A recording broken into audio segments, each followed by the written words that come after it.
The night was thick with silence, broken only by the faint buzzing of a flickering neon sign outside the diner window. Inside, the air smelled of burnt coffee and old vinyl seats, the kind of place where time seemed to slow and everyone carried their own ghosts. Zoe Carter moved behind the counter with the weary grace of someone who had long accepted the rhythm of her routine. The graveyard shift didn't offer much in terms of excitement, just the occasional trucker, a lost soul or two, and a lot of quiet hours that gave the mind too much room to wander. She was wiping down the counter, eyes heavy with fatigue, when the bell above the door let out a sharp jingle. She didn't look up right away. After all, the usual clientele didn't demand much fanfare. But when she did glance up, her breath caught. The man who stepped in didn't belong here. Everything about him, his immaculate suit, the confident way he moved, the way the air around him seemed to change, was out of place in the worn-down, forgotten diner. He wasn't just wealthy. He was powerful. The kind of man who had never once waited for permission to enter any room. His gaze swept across the diner, not with curiosity, but calculation. When his eyes briefly met Zoe's, there was nothing behind them. Not warmth, not cruelty. Just the cold indifference of someone used to being unseen by those he deemed unimportant. He chose a booth by the window and sat with the elegance of habit. Zoe approached with her notepad, asking if he wanted to see a menu, but he didn't even glance at it. "Black coffee," he said, his voice low and steady, cutting through the stale air like a blade. She nodded, walking away quickly, heart thudding in a way she couldn't quite explain. Maybe it was exhaustion. Maybe it was the sharp shift in atmosphere he brought in with him. Or maybe it was something deeper, something her subconscious was trying to warn her about before her mind could catch up. When she returned with the coffee and placed it in front of him, he didn't say a word. No thank you. No acknowledgement. Just a brief nod, barely perceptible, and then his hand reached into his coat for his wallet. That's when it happened. A slip. A soft flutter of paper against tile. Zoe's eyes fell to the ground automatically, and then her entire body froze. There, lying face up on the floor, was a photograph. Not just any photograph. Her mother. She would have known that face anywhere. Warm eyes, the faint lines of a tired but ever-present smile, the unmistakable aura of quiet strength. Zoe felt her knees weaken. Her breath stuck somewhere in her throat. Her mother, Evelyn Carter, had died years ago, never once mentioning anything about someone like this man. There were no connections, no secrets, or so Zoe had believed. Evelyn had lived a simple life. Humble. Quiet. Alone. So, why was her picture tucked inside a billionaire's wallet? Her hand moved of its own accord, picking up the photo, her fingers trembling. "Where did you get this?" Her voice was hoarse, disbelieving, barely audible over the sudden rush of blood in her ears. The man looked up, really looked at her for the first time, and their eyes locked. His cool blue eyes widened for just a fraction of a second, something flickering there. Recognition? Shock? Guilt? He reached forward, taking the photo from her grasp with careful precision. "You must be mistaken," he said, his voice still steady, but not quite as sure as before. He tucked the photograph back into his wallet like it meant nothing, like it hadn't just cracked open the foundations of Zoe's world. But she knew that photo. Knew it as well as she knew her own reflection. Her mother had kept an identical copy in the small memory box hidden under her bed. This wasn't a mistake. This wasn't a coincidence. "I'm not mistaken," she said, voice stronger now. "Why do you have it?" He didn't answer. Just adjusted the cuff of his expensive shirt and stood, tossing a crisp $100 bill onto the table like he was paying to forget the entire moment. He walked out without another word. Panic surged through her. She couldn't let him leave. That photograph, that flicker in his eyes, the unbearable silence in the wake of his departure, it all screamed truth. She ran after him, bursting out into the cold night air just as he was stepping into a sleek black car. "Please," she called out, desperate, breath clouding in the air. "Just tell me how you knew her." For a second he paused, turned just enough to meet her gaze again. Then, with all the emotion of closing a door, he said, Forget this. And then he was gone. Zoe stood motionless under the streetlight, the photograph's image burned into her mind. She didn't know his name. She didn't know his story. But she would. Something had shattered inside her, and in its place grew a fierce, burning need for answers, for truth, for justice. Her mother had kept so many things locked away, but the past had a way of slipping through cracks, even when you tried to bury it. As the night deepened around her and the silence settled in once more, Zoe knew only one thing, that this encounter wasn't the end of something. It was the beginning. Zoe hadn't slept. The sun had risen and set, and she had stayed at the diner long after her shift ended, long after the booths emptied and the lights were dimmed. Her body moved through the motions, cleaning, serving, smiling when required, but her mind was elsewhere, haunted by the man's cold expression and the photograph he'd claimed was a mistake. Her mother's image wouldn't leave her, not in the faded lines of the photo, not in the weight of his silence. It had taken just a few seconds to turn the life Zoe thought she knew into a question mark that stretched into everything. She started where anyone would, with the photograph. She dug out her mother's old memory box that night, hands trembling as she lifted the lid. Inside were the familiar tokens, a dried rose, her father's wedding band, and tucked into the corner, the twin of the photo that had fallen from the stranger's wallet. The same angle, the same warm smile.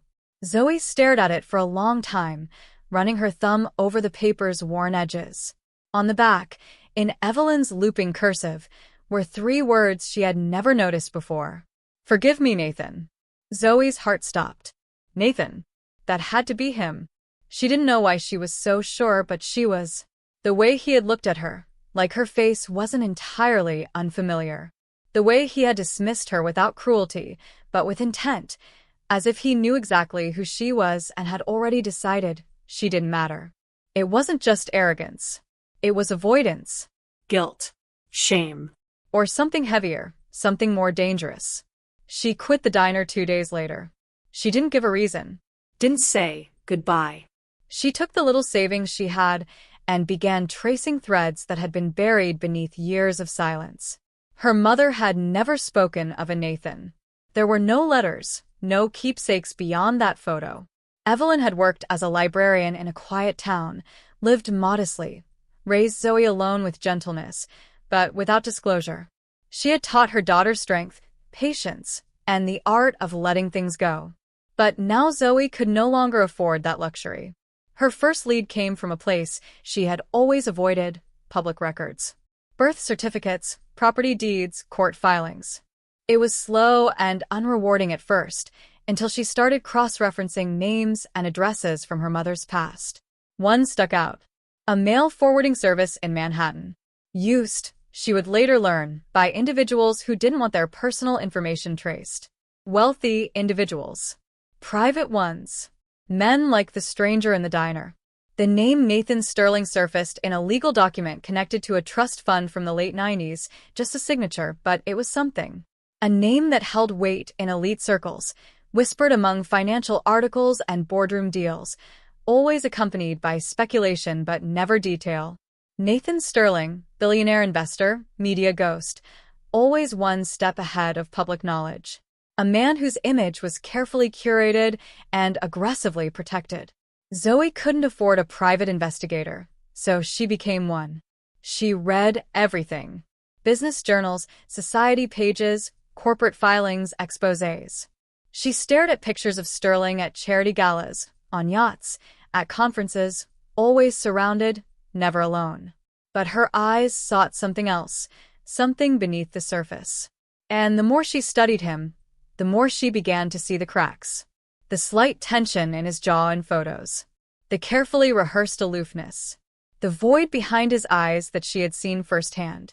She discovered his office was located in a sleek high-rise on Madison Avenue. It was the kind of place where security guards wore earpieces and no one asked questions. She didn't know what she expected when she walked into the lobby pretending to deliver a package, but she needed to see the place, to feel the air he breathed, to know she was getting closer. She left unnoticed, but not unchanged. She had never felt so small, so seen, even in invisibility. It was like stepping into another world, a world her mother had once touched, quietly, secretly. Then came the breakthrough. An old friend of her mother's, a retired teacher named Mrs. Layton, recognized the name Nathan Sterling. Not from television or the news, but from real life. "He used to visit your mother," she said cautiously, voice brittle with age and memory. "Before you were born. Always late at night. Always leaving before dawn." She paused, then added, "Your mother cried a lot back then." Zoe's lungs seemed to empty at once. Her mind raced, piecing together fragments she hadn't known were fragments until now. A hidden love? A betrayal? A child born from secrecy? Every answer only seemed to open a deeper well of questions. She spent nights pacing her small apartment, talking to herself, rehearsing what she'd say if she confronted him again. She imagined the sound of his voice breaking under the weight of admission. She imagined screaming, crying, silence.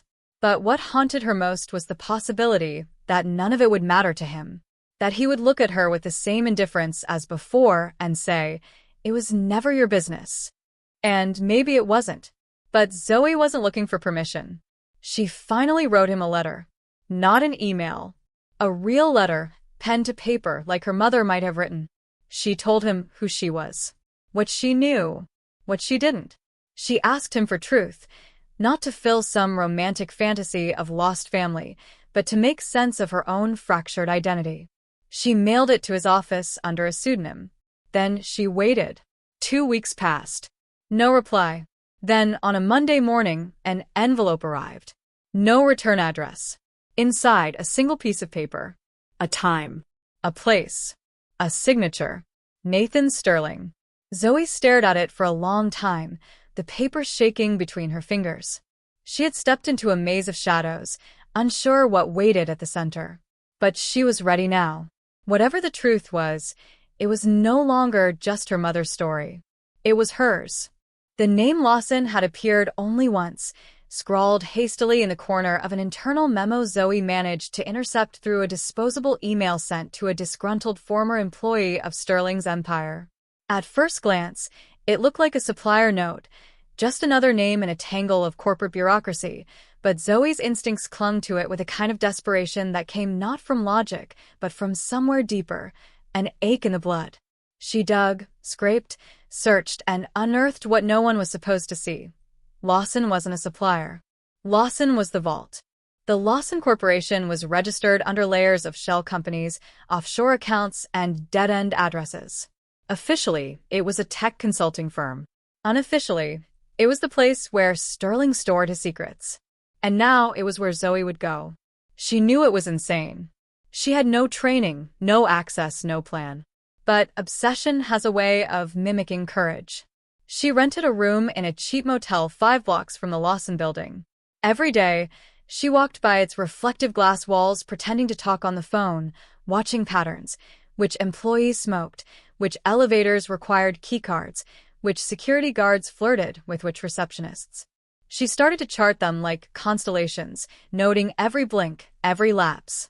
Each night, she lay awake in her motel bed with the blueprints she'd managed to piece together from city records and third-party maintenance filings. Floor layouts, fire exits, the strange 4th-floor server room that didn't appear on the corporate website but had its own HVAC system, one that connected, just barely, to the publicly accessible floor below. That was the window. Narrow. Risky.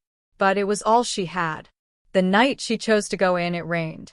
The city turned to glass and oil beneath her boots. Her breath fogged behind the scarf she used to hide her face, and her nerves trembled with the quiet panic of someone moving not out of bravery, but necessity. She slipped into the building through a delivery corridor she'd mapped from afar, timing her entry with a scheduled waste pickup. The air inside was cold and sterile, humming with fluorescent light and a soft, omnipresent buzz that seemed to crawl under her skin. Everything inside Lawson was too perfect. The furniture looked untouched, the floors gleamed like mirrors, and the walls smelled faintly of chemical sterility. It was the kind of place where mistakes didn't happen because no one allowed them to. She moved quickly, confidently, carrying a fake badge clipped to her chest and a tablet she'd configured to mimic Lawson's digital interface. No one questioned her. People rarely did when you walked like you belonged. The fourth floor was silent. The kind of silence that didn't just suggest secrecy, it demanded it. The server room was locked, but Zoe had prepared. She'd studied enough lockpicking tutorials, practiced on old padlocks in her apartment until her fingers were raw. Her hands were shaking as she worked the pick, more from the weight of what she might find than the fear of getting caught. When the door finally clicked open, it felt like something inside her did, too. The room was small, filled with racks of blinking machines and a single terminal at the far end, encased in a frost glass booth. She stepped inside. Her heartbeat drowned out everything else. She wasn't supposed to be here. She had no clearance, no legal right. But the terminal was on, awaiting input. She plugged in her USB, the one she had filled with basic scraping software. Not elegant, not untraceable, but it worked. Files poured in encrypted archives, internal emails, legal documents that never made it to court. She didn't have time to read them all, just enough to spot the names. Sterling, Evelyn Lorne, Zoe Lorne, and then more chilling Subject 23. Parental consent waiver. Confidential psychological observation logs. Zoe's stomach turned. Her eyes blurred, but she kept reading. Her mother's name appeared beside terms that didn't make sense. Clinical studies, genetic markers, psychological resilience ratings. Sterling wasn't just a father who left. He was something else. Something worse. He had studied them. Or had them studied. Evelyn's pregnancy had been monitored by a third-party lab funded by Lawson.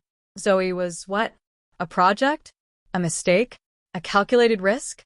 The word experiment surfaced again and again in the files.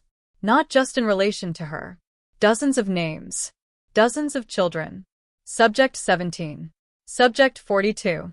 Subject 23, her. The records were redacted, but her name kept slipping through in metadata. Birth date. Blood type. She had never given blood outside a school health form. She hadn't even known what her blood type was until now. Then she saw the photograph. Taken years ago. Of her. Sleeping. A timestamp in the corner. Age 5. She stared at the image while rising. Evelyn hadn't taken it. It was clinical. Distant. Watched from afar. How had they? The lights outside the server room flickered. Zoe yanked the USB, stuffed it into her jacket. The hairs on the back of her neck rose. Someone knew. Someone had triggered an alert. She didn't wait to confirm. She ran. Back the way she came. Down the stairwell. Into the service corridor. She dropped the fake badge, stripped off the gloves, and slipped into the street through a door held open by a janitor too tired to care. The rain had stopped, but the city was still wet, shining, cruelly quiet. She didn't stop running until she was back in her motel room, hands shaking, lungs burning, tears and rain mixing on her face. She sat on the floor, USB still warm in her palm. The answers were no longer abstract. They were real. Documented. Archived. She hadn't been paranoid. She hadn't been dramatic. She had been watched. All her life, pieces of her had belonged to someone else. Someone powerful. Someone she now knew was more than her father. He was her maker. And maybe her enemy. The USB drive sat on the motel room table like a living thing. Zoe hadn't slept in nearly 30 hours. Not really. Her body had collapsed into brief, shuddering fragments of rest, but her mind had never stopped moving, playing scenes from her childhood in reverse, questioning memories that had once seemed innocent, a doctor's visit that lasted too long, a neighbor who knew her name before she introduced herself, the time Evelyn had locked her in the house for 3 days and told her it was because of bad men outside. Zoe had thought it was paranoia. Now, she wasn't so sure. She wanted to disappear, to burn the USB and pretend the truth didn't exist. But denial was a privilege she no longer had. She spent the next 2 days going through the stolen files. Alone. No one could be trusted. Every click revealed more, footnotes in reports, annotations in the margins of internal documents, video stills, signatures. Sterling's signature. One phrase kept coming back like a whisper behind her ear, behavioral drift beyond prediction thresholds. It described her like she was a weather pattern, a threat model, something they'd lost control of. And then came the final piece, an internal memo addressed to Sterling, marked urgent, warning that subject 23, Zoe, was no longer responding to passive containment. Passive containment. They had known she would eventually seek the truth, and they were preparing for it. That was when the fear turned cold. Sharp. Useful. The confrontation wasn't something she planned like a heist. It came not with a blueprint, but with inevitability. She found the address from an outdated corporate registry, buried in a document that had been mistakenly uploaded to a public procurement server. A townhouse in the old quarter of the city. Expensive but quiet. Designed to be forgotten. She went without telling anyone. No phone. No tracker.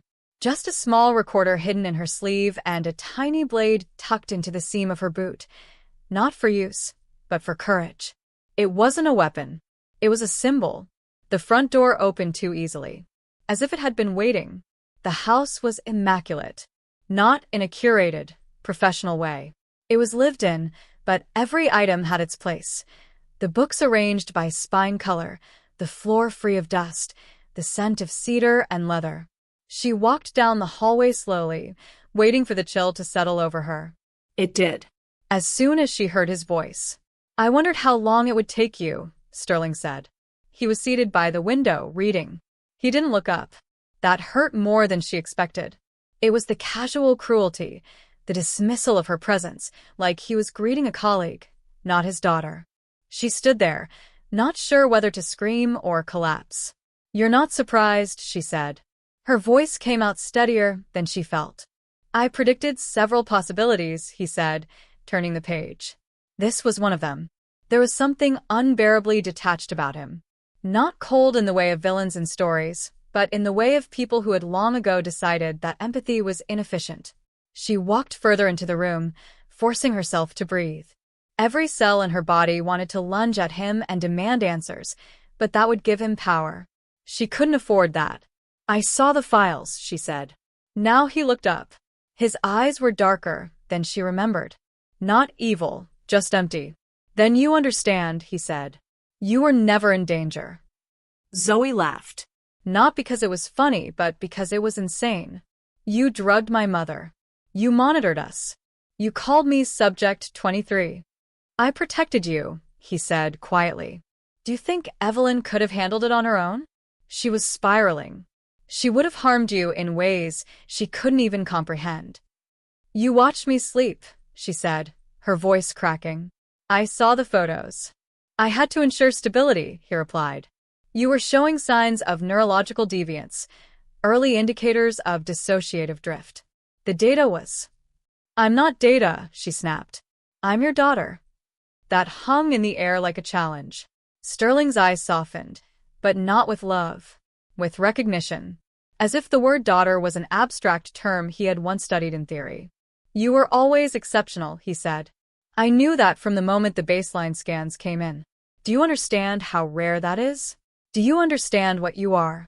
"I'm a person," she whispered. "Not your prototype. Not your legacy." He stood now. Slowly. Carefully. There was no threat in his posture, but Zoe felt the weight of his presence like a shadow expanding. "You came here to confront me," he said. "But part of you came to understand.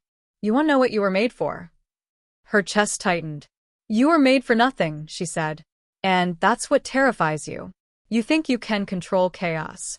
That if you chart every gene, every neuron, you'll find the pattern. But you won't. Because I'm not a map. I'm not a project. I'm not yours." He looked at her then, really looked at her. For a second, something flickered in his expression. Not regret. Not guilt. Just curiosity. The kind of curiosity that always came before dissection. Zoe turned and walked out.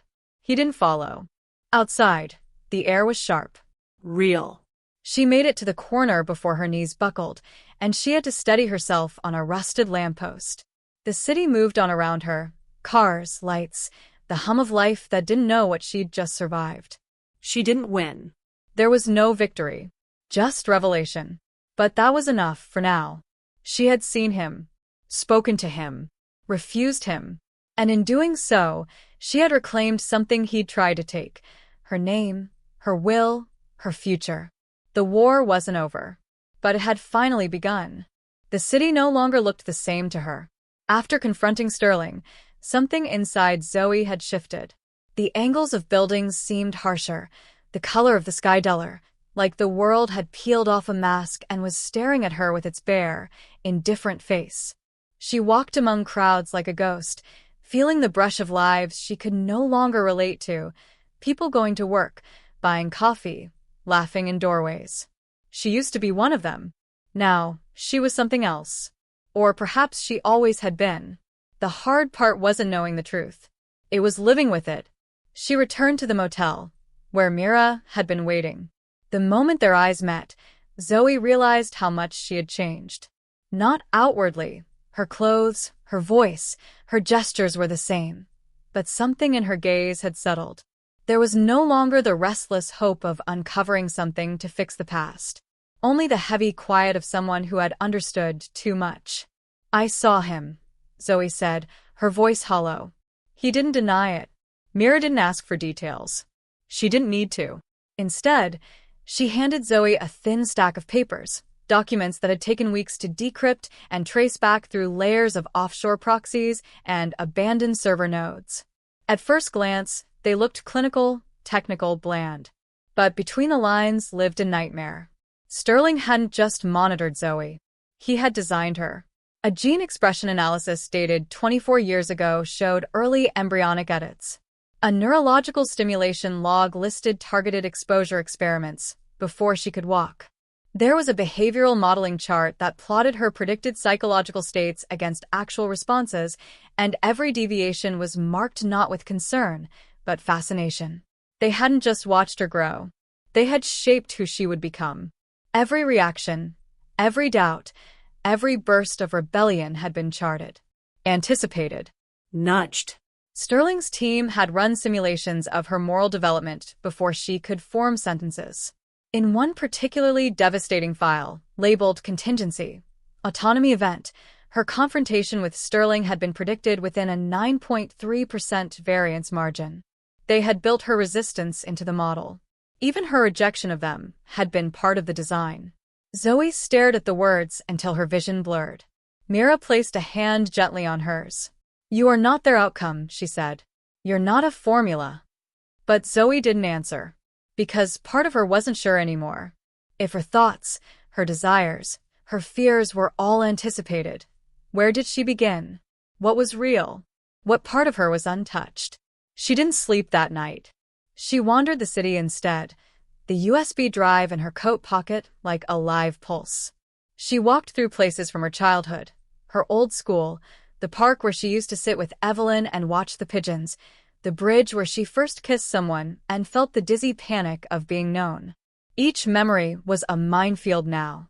Was Evelyn ever truly afraid of losing her? Or was that fear encouraged by Sterling's people, embedded as a trigger? Had that first kiss been an uncalculated moment, or just another data point? The night grew colder. She stopped by the water's edge and stared at her reflection. It looked like her. It even moved like her. But it didn't feel like her. And then, just before dawn, something changed. A thought, small and soft, but urgent. Even if they shaped me, they never owned my choices. Maybe the emotions were predicted, but they were still hers.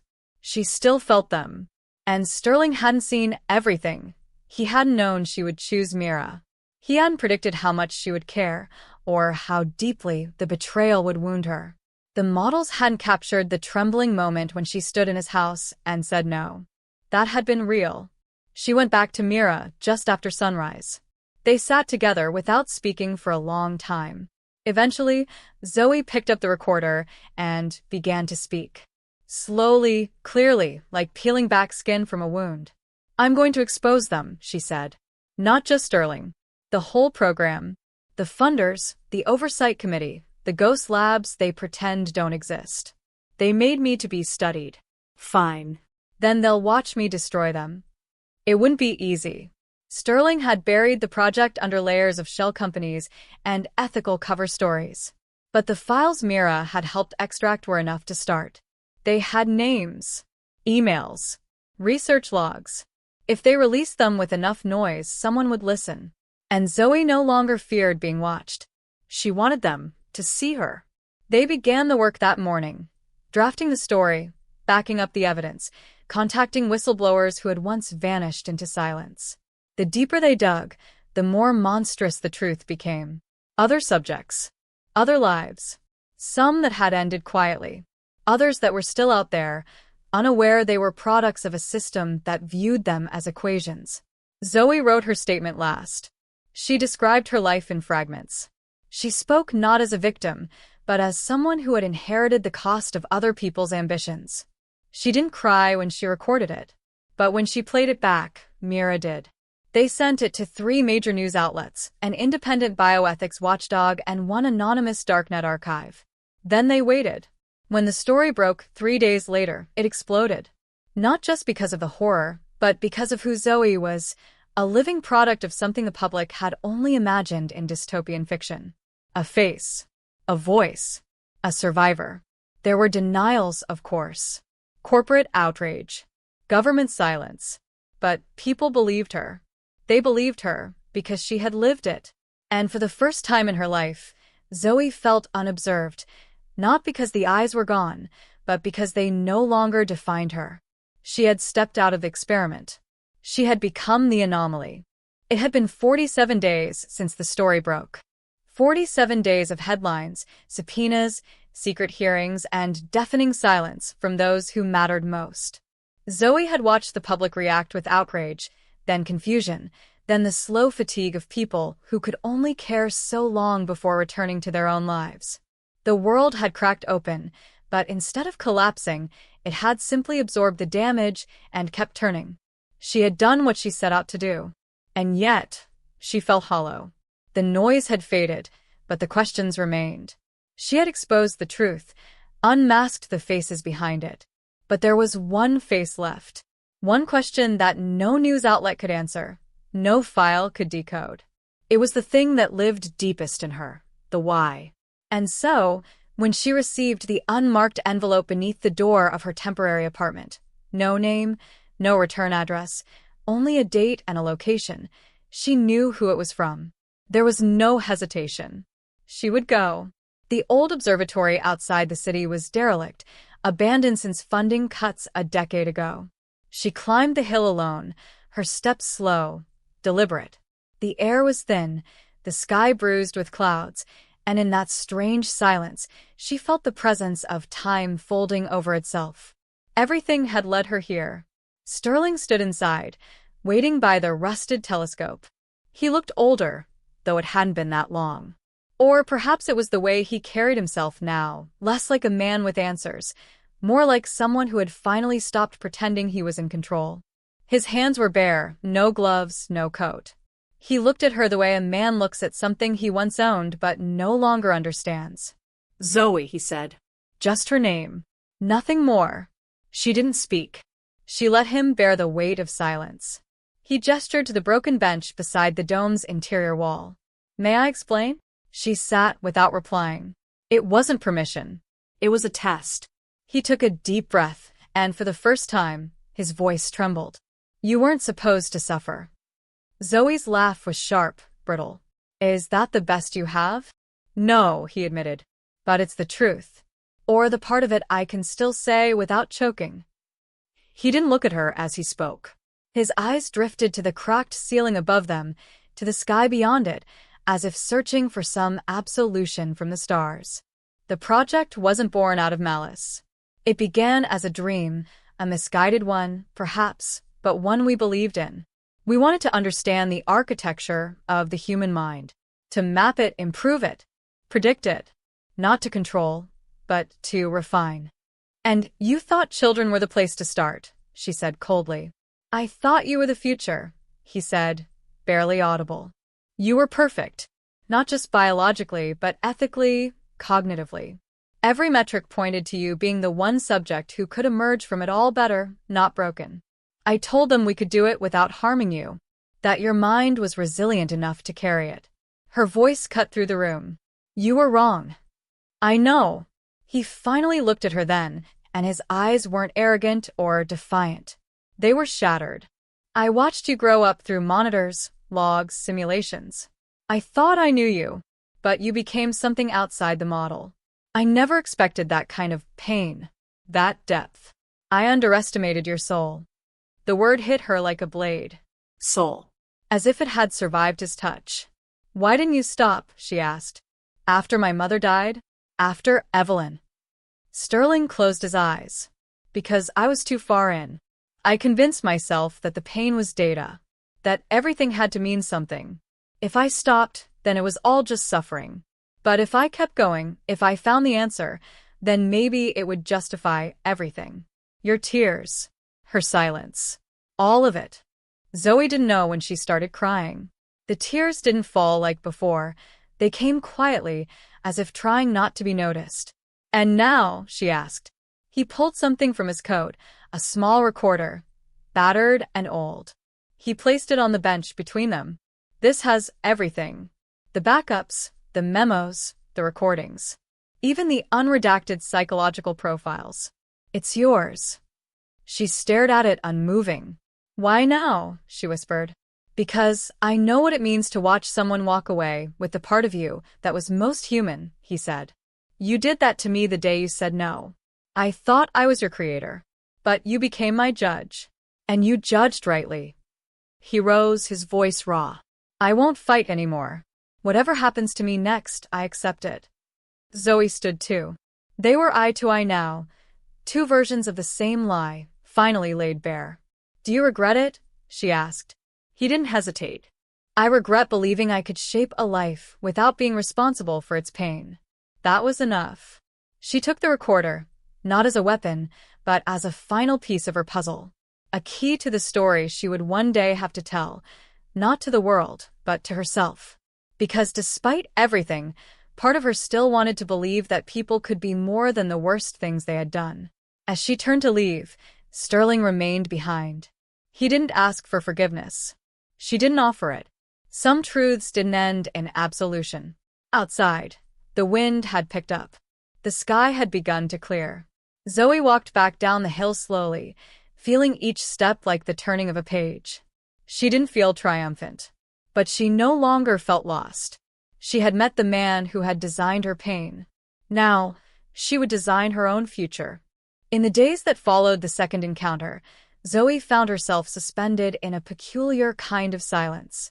Not the silence of peace, nor the absence of pain, but a stillness that felt like standing at the edge of a cliff with no wind, no sound, just the gravity of the decision before her. The recorder sat untouched on the small table by her bedside, its surface worn with time, as if it too carried the burden of memory. She hadn't played it yet. She couldn't. There was no deadline, no clock ticking. The world had stopped demanding things from her, and that frightened her more than anything. Because now, the weight of choice was hers alone. No more missions, no more fires to extinguish. Only the long, unlit corridors of her own mind. Every night, she tried to sleep, but her dreams betrayed her. She saw Evelyn, not the activist, not the friend, but the girl from the orphanage who had held her hand through panic attacks, whispered silly stories under threadbare blankets to chase the darkness away. Evelyn's laugh echoed in her memory, too real to be gone. In her dreams, Evelyn sometimes spoke. You always protected everyone else. But who protected you, Zoe? Each morning, Zoe woke up drenched in sweat, her throat tight with unshed grief. And still, she did not play the recording. She feared that whatever it contained would break the fragile structure she had built inside herself. The version of Zoe that had survived needed distance from the past, not a deeper dive into it. But isolation was a liar. In her attempt to heal alone, she had begun to rot from within. Her strength, once a source of pride, now became a shield that suffocated her. She turned off messages from old allies. She avoided Myra's eyes when they met for coffee. She lied to herself with practiced ease. I'm fine. I'm rebuilding. I don't need anyone. Until one evening, A simple thing broke her. A photograph. It had been slipped into her mailbox and signed. A candid shot from years ago. Her, Evelyn, and Mira sitting on the steps of the old academy. Their faces glowed with something that looked like joy, even freedom. Zoe couldn't remember the moment the picture was taken. But it hurt, because in that captured second, she saw who she had once allowed herself to be, and who she no longer was. That night, she went to Mira, her former handler, now a quiet force in the growing movement for transparency, opened the door with a worried expression. Zoe didn't speak. She simply walked in, dropped her coat, and sat on the floor like a child who had wandered too far from home. "I think I'm broken," she whispered. Mira said nothing at first. She simply sat beside her, mirroring her posture, knees drawn up, fingers intertwined. "You're not broken," Mira said finally. "You're grieving." Zoe shook her head. "I thought if I exposed the truth, if I destroyed them, I'd feel clean. Lighter. But I don't. I feel like I became them. I used people. I manipulated. I chose vengeance over justice." Mira didn't argue. She didn't offer comfort. Only presence. "I hate him," Zoe said. "But I hate myself more for still needing his voice to make sense of what happened. That recorder, it's sitting there like a wound I keep choosing not to clean." "What would you hope to find in it?" "Closure," she said. Then, more honestly, or absolution. They sat in silence. Then Mira asked, "What if you don't find either?" Zoe turned to her. "Then maybe I have to stop looking. Maybe the truth isn't something that heals you. Maybe it's just something you learn to carry better." Mira nodded. "And maybe you don't have to carry it alone." The words struck her harder than she expected. Not because they were profound, but because they were terrifying. Zoe had never let anyone carry anything for her. Not even Evelyn. She had always been the protector, the avenger, the voice for those who could no longer speak. But maybe it was time to become something else. Something softer. Something less afraid. She returned home and played the recording. Sterling's voice filled the room. But this time, she listened not as the child he had failed to protect, not as the soldier built from pain, but as the woman who had survived them all. The words didn't offer redemption. They didn't change the past. But they were honest. Raw. He confessed things that made her stomach twist. Moments of complicity, of cowardice, of delusion. But he also spoke of Evelyn with tenderness. Of her brilliance. Of her defiance. And of his regret. When it ended, Zoe didn't cry. She sat in the silence, hand resting on the recorder, and let the stillness settle around her like a blanket, not empty, but calm. In the weeks that followed, she began to open herself, cautiously, deliberately. She reached out to others from the program, those who had also escaped, those who had remained hidden. Some answered, some didn't. But with each conversation, she began to reclaim a version of herself she had long buried. Not the soldier, not the spy. The girl who used to tell stories in the dark to keep the monsters away. She wasn't healed, but she was healing. And for the first time, that was enough. The city had begun to thaw. Spring crept in with the tentative steps of someone uncertain they were welcome, but still, it came. Mornings a little warmer, nights a little quieter, and the shadows retreating, ever so slightly. Zoe stood on the rooftop of an abandoned broadcasting center, the air heavy with the scent of metal and memory. Below her, the streets were still. The world held its breath. The recorder felt heavier in her pocket than it should. But this was the night. Not because she felt brave or ready or righteous, but because silence was no longer an option. She had carried the truth like a second spine, rigid and painful, for too long. What once shielded her now caged her. And she was done hiding behind armor made of grief. Myra's voice echoed in her mind. "You don't have to carry it alone." It had become a quiet mantra in the days that followed, the slow unraveling of her isolation. She had written the message dozens of times, deleted it, rewritten it, changed the tone, the pace, the structure. She wasn't sure which version this was. Maybe the 8th. Maybe the last. Her fingers hovered over the console. The station was old but functional, one of the few not yet scrubbed clean by Lawson's media reach. The signal wouldn't last long, but it would be enough. Enough for one message. One truth. One voice, unfiltered. She pressed record. "This isn't a confession," she began. Her voice was calm, steady. "It's a beginning." A pause. "My name is Zoe Chen. Some of you know me as a whistleblower. Some of you think I'm a traitor. Some of you don't know my name at all. That's fine. I don't need recognition. I'm not doing this to be believed. I'm doing this so no one can say they didn't know."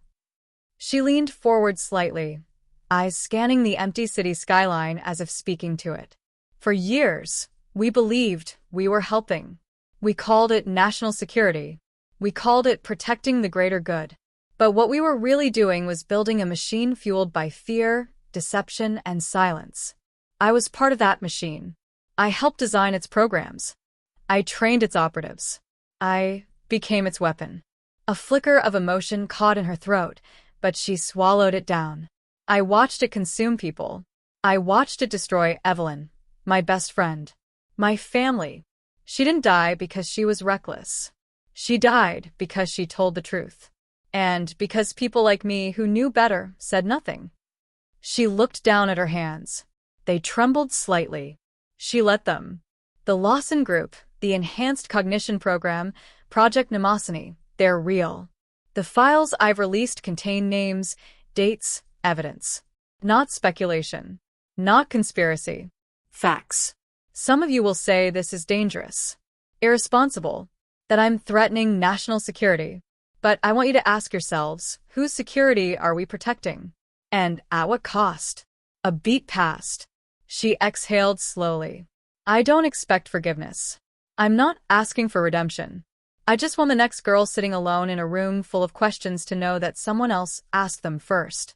And that she isn't crazy. Or weak. Or wrong." She hesitated.